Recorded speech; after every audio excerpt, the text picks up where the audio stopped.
I really liked the last Elinor Dougall album that came out in 2017, Stellular. It made my year-end list. I think it was a lovely pop album, and I highly recommend it if you're into some really well-written singer-songwriter pop music. And the follow-up to that album, A New Illusion, it's alright. It's okay. It's solid enough, I guess. I'm not really anywhere near as much as impressed with this album as I was with Stellular, and even to this day I still really like that album too.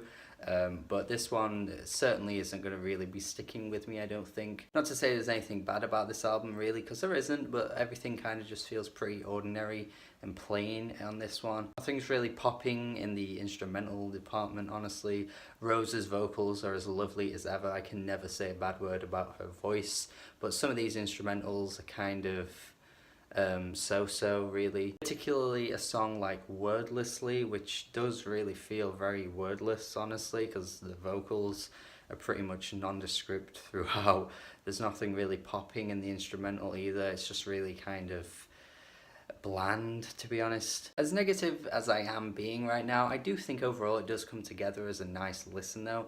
It's very warm and quite lavish at times. Some of the piano instrumentals are pretty great, honestly. They do sweep in at times and kind of take you off your feet because they do sound that nice. The song First Sign is just a complete standout on its own because this entire track is just produced immaculately. It sounds really fresh. There's more of an electric feel to Take What You Can Get, which actually works really well in Rose's favor, I think, and is a nice little centerpiece in the album because it kind of takes you away from those like softer moments, because the album is very soft throughout, but this one track has a bit of a crunch to it, and I admire it for that because I think it works really well. Lyrically, I wouldn't say there's a great deal going on here. I do feel like it's pretty standard.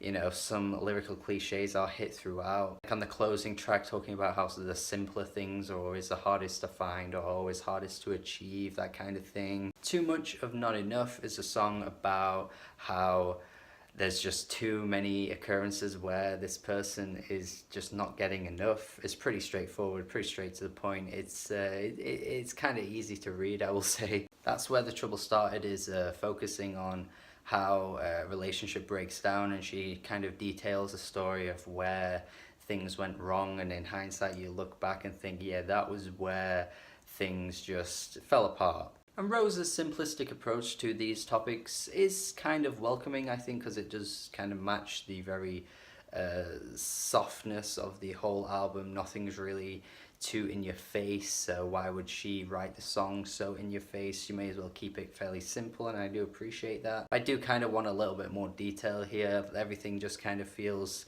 very safe and just straight to the point, and it's just not really as satisfying as I'd like, especially in comparison to her last album, which I did really love. So like I say, everything's pretty solid here. Nothing really going on that's wowing me to the point where I'm, you know, amazed with it, aside from the song First Sign, which I do think is really good. But other than that, I think it's a pretty decent album. Do check it out if you like your singer-songwriter music. I will say this is a 6 out of 10. It's pretty alright. Thank you for watching my review. Thank you. Have a good day. Goodbye.